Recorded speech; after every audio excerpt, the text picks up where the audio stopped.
Clustering is useful for grouping related items together, such as customers with similar demographics. In this example, we have data about a number of stores, including turnover rates, store size, staff numbers, and margin levels.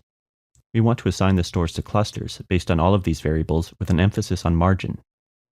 We'll begin by going to the Predict workspace and applying the InfiniteInsight Clustering component against the dataset. Note that the scales in the numeric columns of the dataset are all different. With some clustering algorithms, these sorts of differences can cause some variables to be weighted more than others. The InfiniteInsight Clustering component automatically normalizes data, so this data preparation step is not required.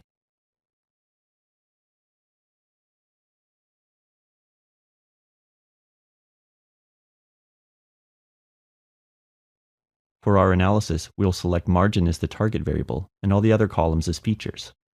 Note that some clustering algorithms do not use a target variable, but InfiniteInsight uses a target to create clusters based on a specific business issue.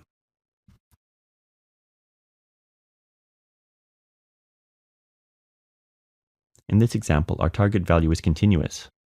When the target variable is binary, such as a yes or no value, the InfiniteInsight Clustering component assumes that the less frequent value is the target we want to predict.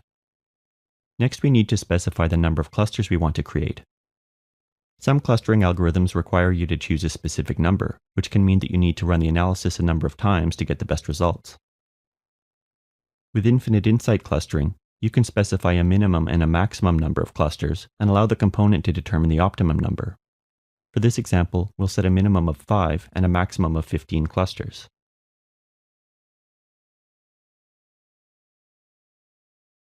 Now we'll run the analysis and view the results. In the data grid view, a new column displays the cluster number assigned to each store. The summary displays the cluster details, including the predictive power and predictive confidence of the results. The predictive power of decimal 8955 is a measure of how effectively the model is able to assign the stores to clusters based on the available variables. The predictive confidence of decimal 9134 is a measure of how well the model will generalize to a new dataset. In this case, the result is lower than the recommended confidence level of decimal 95.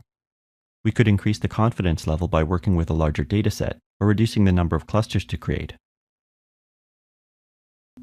The target mean for each cluster identifies the average margin value for stores within the cluster. The expression describes the rules that define membership in each cluster. The cluster summary chart allows us to view clusters by frequency or against any of the numeric variables included in the analysis. Now we'll modify the chart to view frequency by margin.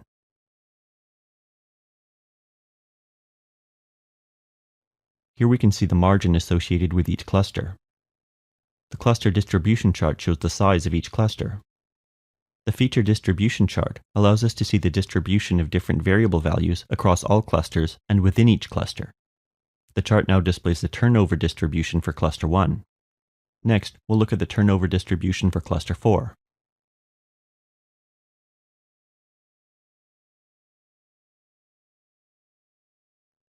The parallel coordinate chart displays the relationships between different continuous variables for records in each cluster.